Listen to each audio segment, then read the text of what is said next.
Carte noire en bref! Alors aujourd'hui à Carte noire, pour ceux qui n'aiment pas lire, une version audio-vidéo de l'historique de Carte noire.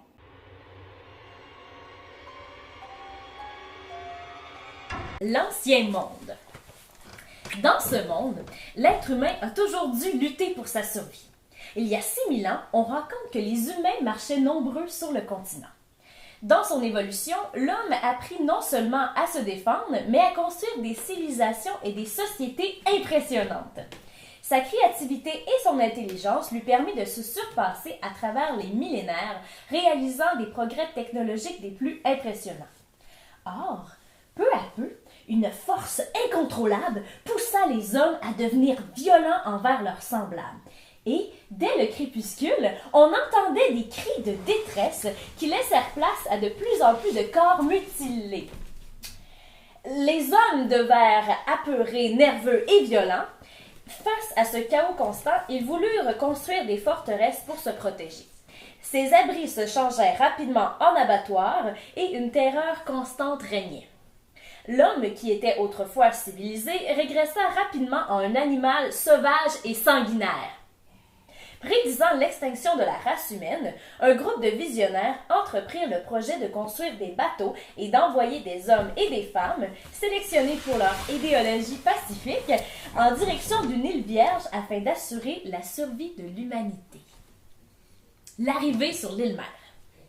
C'est au printemps de l'année 5802 qu'un équipage de 1000 hommes et femmes en âge de se reproduire quittèrent le continent en direction d'une île déserte.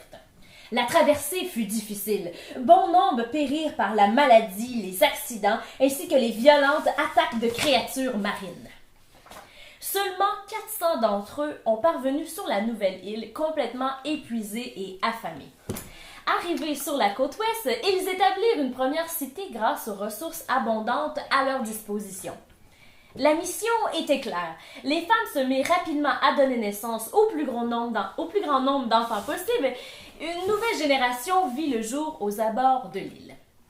Bien que les hommes et femmes de l'île évoluaient dans la paix, la menace d'une société violente et meurtrie flottait toujours au-dessus de leur tête et continuait d'hanter leur esprit.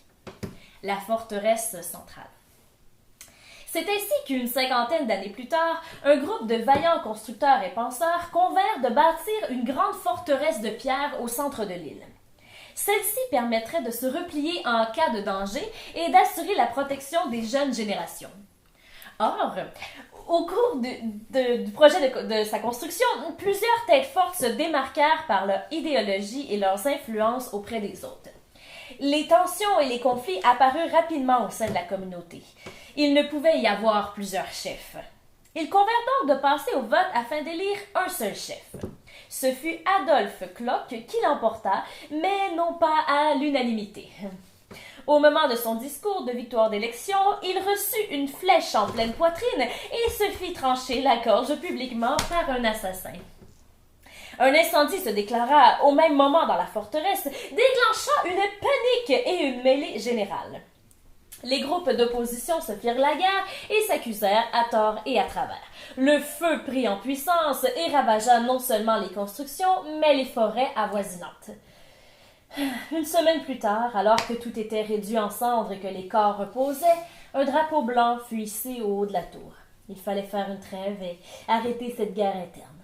S'ils avaient quitté le continent, c'était pour se sortir de la violence et de la déchéance, et les voilà replongés en plein cœur. Les têtes fortes convinrent de se rencontrer afin de trouver des solutions diplomatiques. Après des heures de discussions animées, la solution se présenta. Pour le bien-être de l'humanité, il valait mieux se diviser et bâtir des sociétés en territoires différents. 4 leaders avec 4 visions du monde émergeaient de ce conflit, ce qui leur donna l'idée de diviser l'île selon les 4 points cardinaux. Les 4 peuples.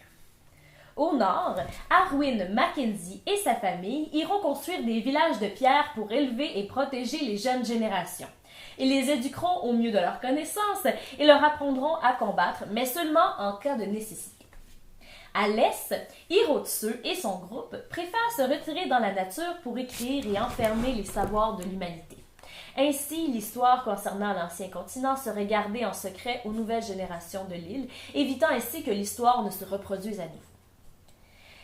Au sud, le puissant Kazim Vicour rêve plutôt d'une cité prospère et populeuse où les paysans mettent tous l'épaule à la roue et se sacrifient à la sueur de leur front afin de bâtir un monde meilleur. À l'ouest, Raphaël Rancourt, le prédécesseur d'Adolphe Clock, retourne dans la première cité pour bâtir une société démocratique tournée vers les solutions, les découvertes et les inventions pour faire avancer l'humanité. C'est ainsi que les hommes et les femmes et leurs enfants de l'île se divisèrent, entreprenant le voyage aux quatre coins du territoire afin de bâtir de nouveaux mondes. 400 ans plus tard, le drapeau blanc de la forteresse flotte toujours au sommet de la tour, symbole d'une paix possible entre les humains. Nouveau départ, voyage vers le continent noir. Les 50 dernières années ont été particulièrement difficiles sur l'île Mère en raison des mauvaises récoltes. Il semble que la nature s'acharne sur l'homme.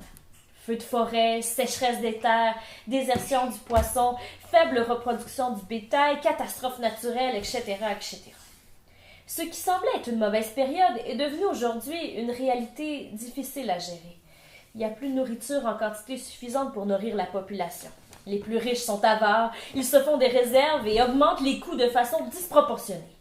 La population meurt de faim et les naissances doivent désormais être contrôlées afin d'éviter d'avoir davantage de bouches à nourrir.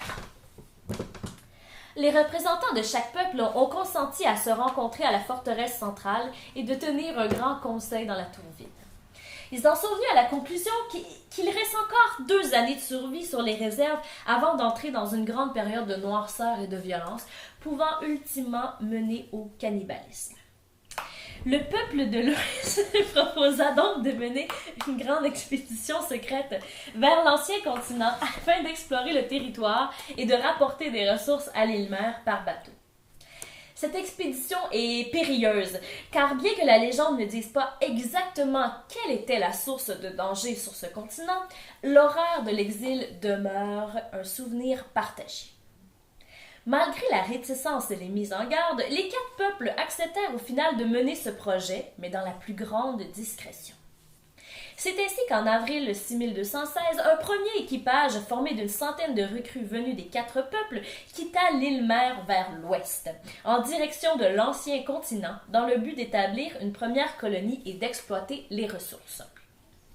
Après 6 mois, la moitié de l'équipage demeura dans la colonie qu'ils avaient construite aux abords du continent, alors que l'autre moitié effectua le trajet de retour vers l'île Mère avec, tel que promis, des ressources de viande, d'herbe et de blé.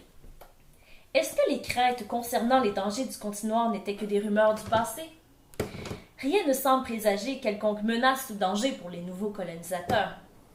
Enthousiastes du succès de cette première mission, les peuples préparent déjà la seconde expédition d'hommes et de femmes vers ce territoire et ont bien l'intention d'en exploiter le maximum de ressources pour leur survie collective. Et là, c'est à vous d'arriver en renfort, la deuxième équipe. Oh. Un petit quelque chose qui a été construit, tout est à écrire, tout est à construire. C'est une histoire sans fin. Une histoire qui commence là, qui commence en août. Oh. Au plaisir de vous y retrouver sur le portail d'Aneria. Toutes les informations sont sur notre groupe Facebook, etc. On a hâte. Il n'y aura pas de maringouin, c'est en août. Yes! C'est nice. Parlez des maringouins. Parlez des maringouins.